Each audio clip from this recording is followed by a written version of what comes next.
país hay diferencias profundas que separan no solamente a la gente en razón de su ubicación social, sino de la actitud psicológica que tienen ante las cosas que pasan. Es muy diferente que tú te averigües la cifra que tiene un gran millonario en el Perú frente a la exigua que tú ganas como sueldo, a que tú sepas que no tienes cómo sentir empatía con esa persona. ¿Qué tiene que de relevante esto? Tiene que ver con la actitud que muchas veces ha ocurrido y se ha sucedido en las comunidades mineras que habitan los Andes del Perú. Yo he tenido la oportunidad de estar presente en los conflictos más grandes de los últimos 15 años, en Conga, en el sur del Perú, cuando hubo todos los sucesos alrededor de las minas que en esa zona pretendían extenderse.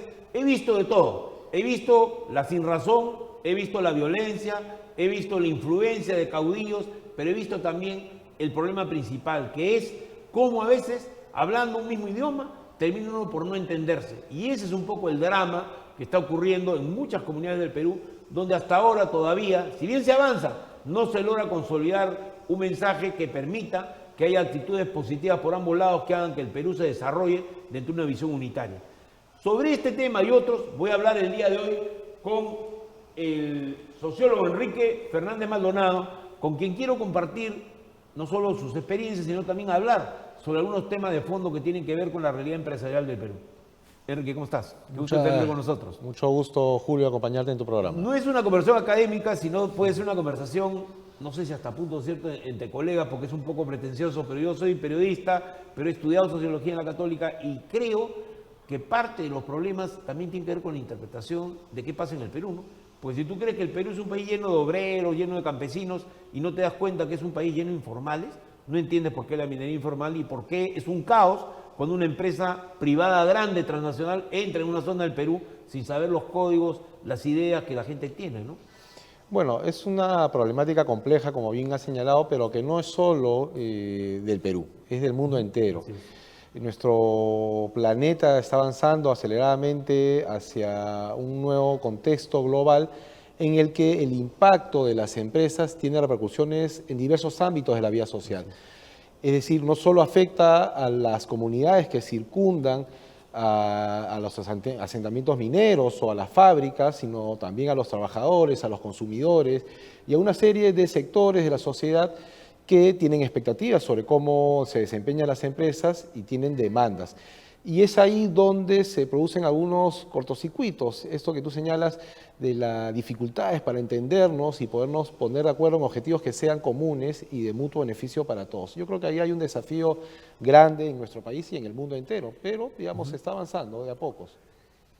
El problema es cuánto, ¿no? Porque uno siente que uno avanza si es que estás en un proyecto determinado, bien llevado, va bien, ¿no? Pero yo he visto el fracaso de Conga. Y en Conga se invirtió muchísimo dinero. Yo he estado trabajando con un congresista de Cajamarca, en el Congreso de la República, cuando se produce Choropampa, que fue que cae mercurio, la mina no sabía qué hacer y muda a la gente. Mudar una población andina, sin hablar mucho con ellos, es un problema porque se generan problemas más graves. Es un gran ejemplo de cómo no hacerla. Luego intentan cortar la mitad del Cerro Quilich, que es para hacer una mina ahí también, para hacer explotación minera. Y resulta que ese cerro era la fuente de agua. Y encima había elementos religiosos, había un apo ahí, etcétera, que complicó todavía más la situación. Y luego, cuando se desarrolló el conflicto de Conga, ya la mina había desarrollado una red de influencia en los medios de la zona. Pero fracasaron determinadas cosas que eran claves. La relación con los evangélicos, que son 1.250 iglesias, de las cuales el 80% no dependen de Lima. Imagínate. No tienen influencia. A ellos les puede publicar cualquier cosa un diario y no pasa nada porque los dirigentes son campesinos. Y luego otro sector, que eran los maestros, que allá eran aproximadamente unos 4.000 a 5.000 maestros, perdón, estoy hablando mal, eran 4.000 a 5.000 trabajadores de salud y eran más o menos 18.000 maestros, ¿ok? Que era un ejército de tierra y el Estado solo tenía ahí máximo, éramos 10 gatos, porque yo estaba entre ellos que era director general de gestión social en el Ministerio de Vivienda, y éramos 10 gatos. Entonces tú te pones a pensar, y ese conflicto era clave para el Perú. Hasta estaba mal planteada la lucha por parte del señor Gregorio Santos porque se estaba orientando a un tema del agua para Cajamarca, que no tenía nada que ver. Conga tenía que ver con el agua para la Amazonía, porque bajaba del agua al Marañón. O sea, si hablábamos de contaminación, ni siquiera estaba bien planteado el tema. Entonces, era una situación en la cual los que luchaban y los que administraban la mina no tuvieron claras las variables. Después, a Conga le vino un café grande que fue un grupo australiano que hizo un estudio muy enjundioso, incluso con Focus Group, una cosa muy detallada, y que le demostró que la marca de la mina estaba destruida, que era una marca que ya desde lo de Cerro Quilich y desde lo de Choropampa había sufrido, y bueno, y tú sabes bien, es como querer comprar leche Gloria cuando ya la marca se devaluó, ¿no es cierto? Entonces, lo digo porque me parece que es un ejemplo paradigmático, porque podría poner 50 más, pero creo que eso nos puede ayudar a comenzar la discusión. Es decir, a veces los errores que se cometen en la gestión social son bien difíciles de revertir, ¿no? Bueno, en el caso que tú comentas, Julio, hay un primer problema que es la ausencia de un ordenamiento territorial en nuestro país. Esencial, pero Creo te digo, que es una política pública que déjame se ha añadir, sabido- sí. disculpa que allá, es que lo siento muy vivo esto, ¿ya? Te cuento la anécdota muy breve sobre lo que dijo Nadine Heredia cuando yo le dije eso, en una reunión que tuvimos cuando yo trabajaba en el ministerio, con el ministro, con varias figuras. ¿Sabes lo que le dije? Le dije, ¿y por qué no vemos la planificación territorial para que las minas tengan su lugar asignado y la población tenga el suyo para la agricultura? ¿Sabes lo que me dijo? No, yo no creo en esas cosas. Ya le habían metido la idea, dijo, yo no creo en esas cosas, no sé para qué sirve eso. Esa fue su respuesta. Ante eso yo me callé porque era el esposo del presidente, ¿no? Pero te quiero decir que en ese grado, no hablemos de estupidez humana, pero de falta de formación, de criterio, puede incluir, ¿cómo se llama? Actuar los gobernantes, que es sobre el prejuicio, ¿no?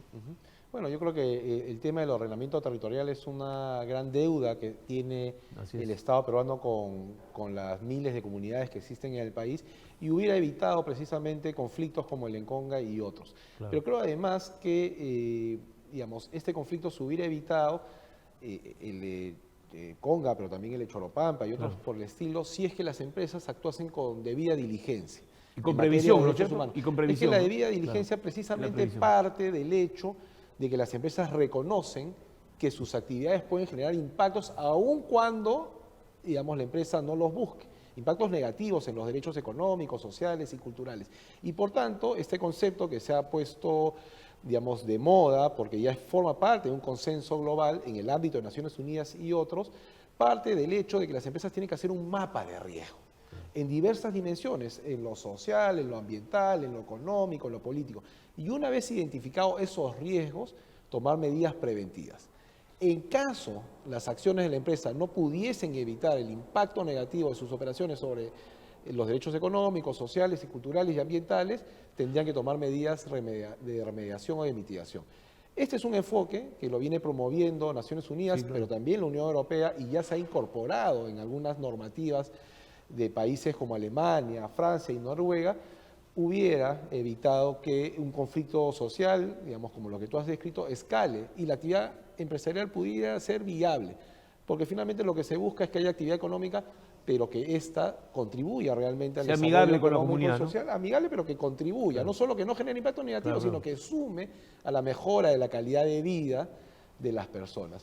Y eso es una corriente de pensamiento, es un enfoque que venimos promoviendo diversas organizaciones de sociedad civil, porque consideramos que es la fórmula para garantizar que nuestro país pueda crecer económicamente, que es necesario, pero que este crecimiento no genere esos niveles de desigualdad. Tú señalabas al inicio de tu presentación que qué percepción puede tener alguien que gana un salario que le permite vivir con las justas frente a un empresario que tiene millones acumulados y que no tiene mayor reparo en que sus actividades generen algunos efectos adversos para las poblaciones. Entonces, eso lesiona la credibilidad que tiene el sistema democrático, pone en tela de juicio el sistema de justicia, aísla a las personas de la actividad empresarial, afecta a las empresas en lo que es toda su reputación, y todo eso podría ser superable si es que las empresas entendiesen que hoy en día no pueden actuar, digamos, libremente sin aplicar el enfoque de debida diligencia, ¿no? Ahora, hay ejemplos exitosos, algunos los conozco yo, tú debes conocer también varios, ejemplos exitosos, ¿no? De minas que han entrado y han resultado y han logrado entrar en la población. Siempre había pues sus jalones de oreja, de pelo, lo que tú quieras, pero, por ejemplo, Antamina. Antamina se adecuó a lo que pasaba en esa zona. Entonces tienes ahí un ejemplo en el cual ponen un mineroducto, quizás la gente no entiende lo que es esto, pero es un mineroducto, quiere decir un tubo a través del cual tú llevas el agua mezclada con el mineral hacia la costa y no tienes que llevarlo en camiones. Es un ejemplo exitoso. O sea, tendrá problema de la moral de los municipios que se tiran la plata que ellos producen, pero vía el canon, pero definitivamente en cuanto se refiere a la propia mina, su explotación es racional y ha logrado. Incluso hubo un caso que a mí me pareció muy interesante, que mudaron 5.000 cactus que había encontrado en medio del desierto, que era una especie única de la zona, endémica. Los mudaron los 5.000 cactus a 4 o 5 kilómetros de distancia para que no pasaran los camiones, inadvertidamente malograran esto. Muchos detalles de ese tipo. Entonces, es un caso exitoso. El otro es Chinalco. Claro, el centro del Perú es muy distinto a otras regiones, porque es un lugar donde ahí más bien están esperando que llegue la minería, por la larga tradición minera, también de conflictos, pero una larga tradición minera que hace que la gente sepa el valor que tiene la minería, ¿no? Entonces Chinalco entró en medio de una negociación donde yo estuve presente con el gobierno regional de Junín en ese momento y tuvimos la experiencia con Monseñor Barreto también de trabajar una negociación muy compleja, porque el gran problema de la población era cómo se mudaba. O sea, el problema era que había que mudar Morococha a otra locación para poder hacer ahí el campamento y Morococha se vuelve parte de la mina porque es una zona en la cual hay extracción minera. Pues bien, para hacerlo breve, se hizo todo un proceso que fue por supuesto difícil, etcétera, pero se recurrió a cosas muy simples. Se llevó a las mujeres de todos los barrios de Morococha a que conocieran qué les parecían 3 modelos de casas que estaban ahí, antes de construir lo demás. Entonces vieron que para ellas, ponte, era clave la dirección del viento para secar la ropa. Era clave la dirección del viento para... Entonces cambiaron la dirección de las casas porque ellas les indicaron cómo querían que estuvieran ubicadas en relación al viento. Una cosa increíble. Bueno, pero eso ¿no? que tú señalas es clave, negociar. Exacto. Y uno no negocia cuando no considera al otro que está en su mismo nivel o que tiene los mismos derechos. Cuando no sucede esa relación horizontal, uno impone. Y eso es lo que ha pasado en muchos casos en nuestro país, que vienen empresas que creen que tienen la solución a los problemas del país y los imponen sin antes consultar, sin antes preguntarle a las poblaciones que se ven afectadas o se verían afectadas qué piensan de estas medidas. Y yo creo que eso es clave. En Antamina también tienen un sindicato muy importante cuyo secretario general es el secretario general de la Federación Minera de Trabajadores Mineros. Entonces ahí tenemos un interlocutor empresarial, un interlocutor laboral sindical que negocian y dialogan. Cuando eso pasa, las posibilidades de conflicto social o laboral se reducen porque las partes se sienten escuchadas, tomadas en cuenta y que sus posiciones forman parte de un proyecto que es, digamos, compartido. La empresa pone el capital, pone la infraestructura, los trabajadores ponen la fuerza de trabajo, hacen posible la productividad y rentabilidad de las empresas y se ven beneficiados. En esas ecuaciones tú vas a encontrar que hay un bajo nivel de conflicto. El conflicto nunca va a desaparecer porque somos sociedades heterogéneas que tenemos nuestros puntos de vista, nuestros intereses, pero hay que entender que para poder vivir, digamos, sin mayores sobresaltos, tenemos que dialogar y aceptar que tenemos intereses distintos, pero que pueden converger en algunos puntos. Sobre esos puntos hay que trabajar. Un elemento muy importante es, por ejemplo, lo que ha pasado con la Federación de Construcción Civil y Capeco, ¿no? A mí me parece una experiencia extraordinaria que la dirige Rudecindo Silva y la tenía el difunto Mario Guamán, fue uno de los impulsores de esto. Y resulta que ahí hay un acuerdo que ha funcionado a través de los pliegos de reclamos, que siempre ha sido pues, en materia de broncas, eran tradicionales las peleas, pero ante el acoso de las bandas que se habían infiltrado en construcción civil, crearon un sistema fuerte de sindicalización unido a un sistema muy fuerte de protección del empresariado. Y esto ha logrado cosas notables, reducir la incidencia de estas bandas que asesinaban a un dirigente por semana, ya han logrado algo más importante, es una convivencia que lleva 20 años, no es poco tiempo, que es un buen ejemplo, claro. Muchos dicen inimitable en otros gremios porque los otros gremios están muy debilitados, pero precisamente lo que tú has dicho en Antamina es que esa interlocución laboral también es clave para que funcione la ecuación, ¿no? Lo de construcción civil es muy interesante, Julio, porque ellos han logrado y ya han cumplido 20 años de una negociación colectiva por rama de actividad. Que es distinta a otro tipo de negociación. ¿Podrías explicar la diferencia para que el público pueda entenderla? Hay dos tipos de negociación colectiva en el ámbito laboral. Uno de ellos es la negociación colectiva a nivel de empresa. Y otra es la negociación colectiva por rama de actividad, es decir, la organización sindical que representa el conjunto de los trabajadores de un sector, pongamos el caso de construcción civil, se sienta a dialogar y a negociar con su contraparte empresarial, que también la Capeco representa el conjunto de las empresas, y se ponen de acuerdo en un piso mínimo base que se va a cumplir en todas las empresas para evitar que en una se implementen prácticas desleales, de competencia desleal, reduciendo los costos del trabajo. Y sobre la base de ese piso común a todas las empresas del sector construcción, ya cada obra puede negociar algunos aspectos adicionales. Y ojo que con la crisis, claro, está funcionando. Y ojo que con la crisis, construcción civil ha podido remontar situaciones muy difíciles. Hasta pactaron, por ejemplo, entre trabajadores y las empresas cómo continuó en la pandemia, ¿no? Ujú. O sea, creo que son ejemplos positivos. Bien, yo quería tocar el tema siguiente, que tiene que ver con lo que estamos hablando. Las empresas que están ubicadas en el ámbito minero, que son muchas en el Perú, son empresas que encuentran ambientes de todo tipo. A veces hostiles, o como es en la región central, más favorables, o como ha sido el caso de Antamina, más favorables. O sea, hay aquí una hostilidad muy fuerte en el sur del país, motivada también porque ha surgido toda una capa de abogados que ganan mucho dinero, se aprovechan de la situación. Pero también hay un problema muy grave ahí, porque ahí había un error de base del gobierno peruano. O sea, no hay que olvidar que cuando se compra, Glencore compra esta mina, se produce una operación muy importante, 6.000 millones de dólares. Y luego pasan a planificar la mina y hay una gran cantidad de trabajo que le dan a la gente, ¿no? O sea, llegan a tener, no me acuerdo cuánto eran, si eran 4.000, 5.000, 10.000, no sé cuánto era, una cifra monstruosa para la zona. Entonces instala mucha gente que pone sus restaurancitos, negocios, etcétera. Y ya existe entonces todo un interés alrededor de la mina.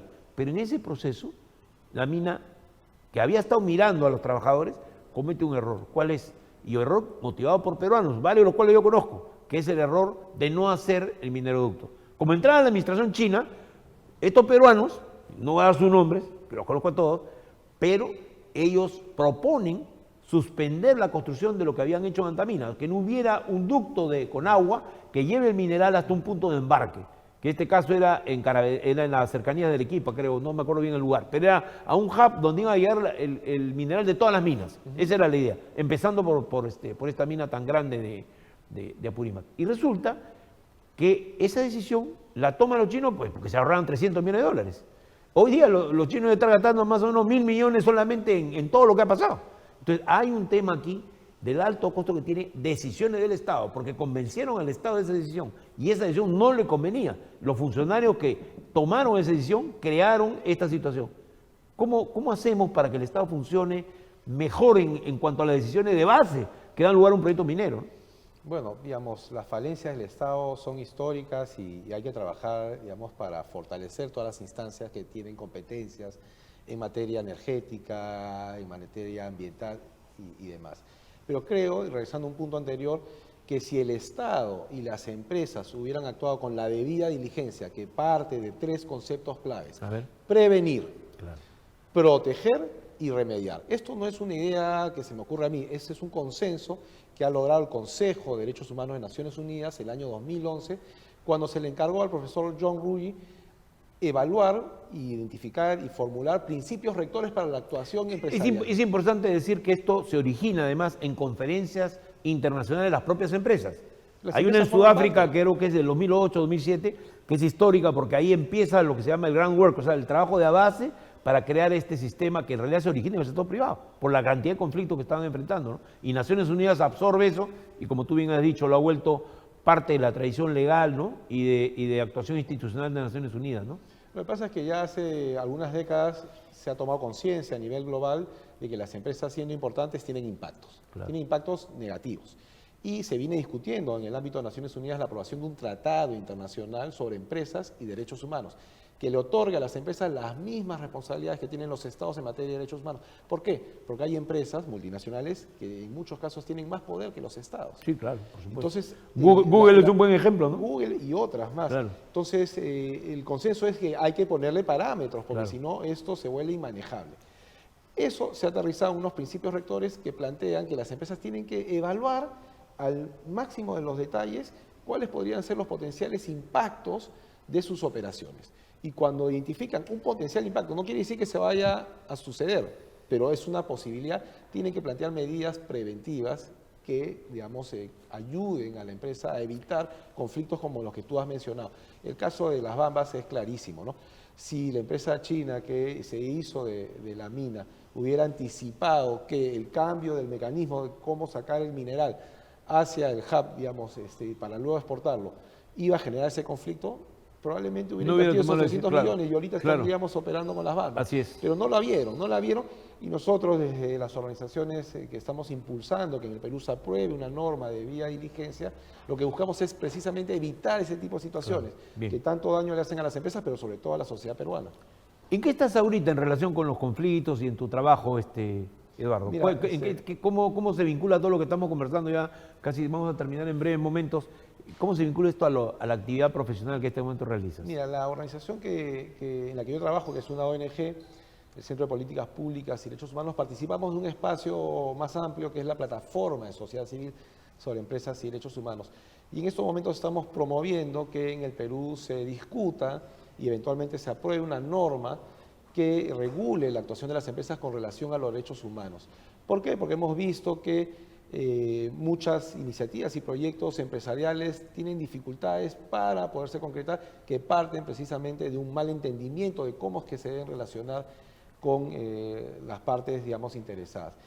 Pero el mismo Estado tiene que incorporar una normativa y una regulación que le dé funciones a las distintas instancias del Estado, llámese Ministerio de Ambiente, llámese Ministerio de Trabajo, Justicia, para que promueva este enfoque en las empresas, es decir, no dejarlas solas a las empresas. Pero hay un tema, que va, ¿no?, con ¿no? lo que tú dices, ¿no? Porque, digamos, puede ser la reforma legal, de hecho hay una cultura más favorable al cambio en esto, en los negocios en general, pero resulta que uno de los peores es el Estado, cumpliendo con sus derechos en ese terreno. El caso de Petroperú es un caso, claro, es una empresa que siempre le han pegado palo, no la dejan crecer, pero evidentemente también tiene una responsabilidad. Entonces yo lo que quería decirte es un cambio cultural que tiene que haber, ¿no? Es un cambio cultural. Yo soy uno de los más convencidos de que digamos, la economía y las relaciones que están relacionadas con la actividad económica no se van a solucionar solo con normas. Además, un cambio cultural no es traer a Bad Bunny, ¿no? Un cambio cultural es hacer que las personas comprendan la realidad de otra manera, ¿no? Y eso pasa por fomentar espacios de diálogo. Es decir, no nos podemos juntar solo cuando hay un conflicto. Tenemos que juntarnos permanentemente. El mejor ejemplo es la política nacional, ¿no? Permanentemente, ¿no? Sí. Entonces, si las partes que conforman una sociedad no se conocen y se siguen guiando por prejuicios, el empresario es malo, el trabajador es abusivo, es mañoso, el Estado es corrupto, ahí tú estás negando otros aspectos, digamos, de la realidad que no estamos viendo y que, digamos, se ven limitados por estos prejuicios. El Estado efectivamente está, digamos, penetrado por la corrupción, pero no todos los funcionarios son corruptos y hay sectores que realmente cumplen con su labor. Lo mismo con las empresas y lo mismo con los trabajadores. Sí, claro. Yo creo que hay que trabajar, digamos, en ese plano de acercarse, de escucharse, de pensar de manera conjunta cuáles son las medidas que nos van a beneficiar a todos. No solo la que me compete a mí, la que me va a traer beneficios a mí, sino la que puede contribuir también a que la otra parte con la que me relaciono todos los días se sienta a gusto, cómoda con la relación que se mantiene. Y creo yo que el enfoque de los derechos humanos y el enfoque de la debida diligencia empresarial que cada vez más se discute en nuestro país y en otros lados puede contribuir a ello. De hecho, ya hay experiencias que así lo demuestran. Bueno, las experiencias... hay que dejar de lado esa idea de que somos antagónicos y que no vamos a podernos poner de acuerdo. Eso es mentira. Las experiencias exitosas de la minería lo demuestran. Las pocas que hay, ¿no? O sea, que realmente son minas limpias, que han logrado entrar en las comunidades, que hay una armonía en el trabajo, que tienen su sindicato que funciona, hay la posibilidad de que los trabajadores defiendan sus derechos y hay una circulación, digamos, de la economía que ayuda a todos. Lamentablemente, el otro lado, que es el que hay que arreglar, tiene que ver más con el Estado.